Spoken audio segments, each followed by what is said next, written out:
ഇവാഞ്ചലിയും അനുദിന സുവിശേഷ വിചിന്തനം.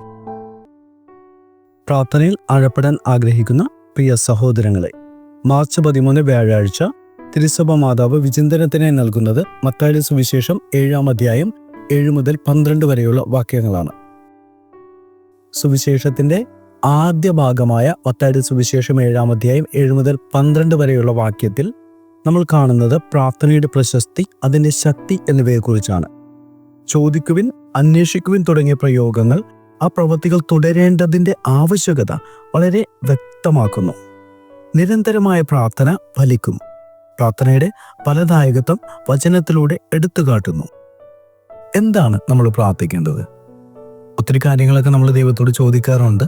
കൊള്ളാം, നല്ലതാണ്. പക്ഷെ അതിനേക്കാൾ ഉപരി പരിശുദ്ധാത്മാവിന്റെ നിറവിന് വേണ്ടി നമ്മൾ പ്രാർത്ഥിക്കണം.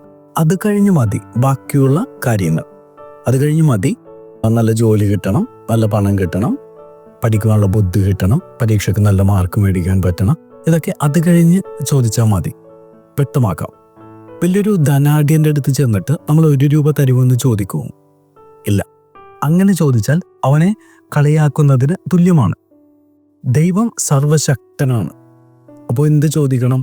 വലിയ കാര്യങ്ങൾ ചോദിച്ചാൽ മതി. പരിശുദ്ധാത്മാവിന്റെ നിറവിന് വേണ്ടി ചോദിക്കാം.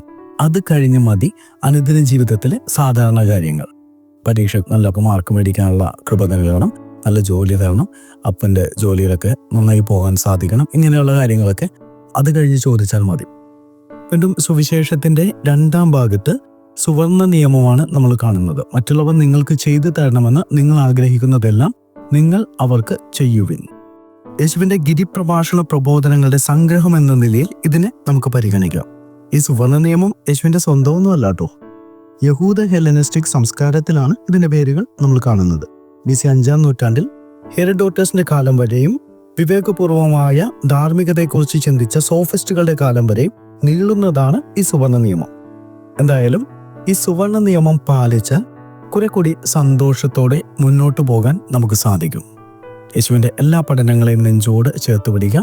ആഴമായ പ്രാർത്ഥന ഉള്ളവരാകട്ടെ, പരിശുദ്ധാത്മാവിന്റെ നിറവിന് വേണ്ടി പ്രാർത്ഥിക്കുന്നവരാകാം, സുവർണ നിയമം അനുസരിച്ച് ജീവിക്കുന്നവരാകാം. ദൈവം നമ്മെ സമൃദ്ധമായി അനുഗ്രഹിക്കട്ടെ.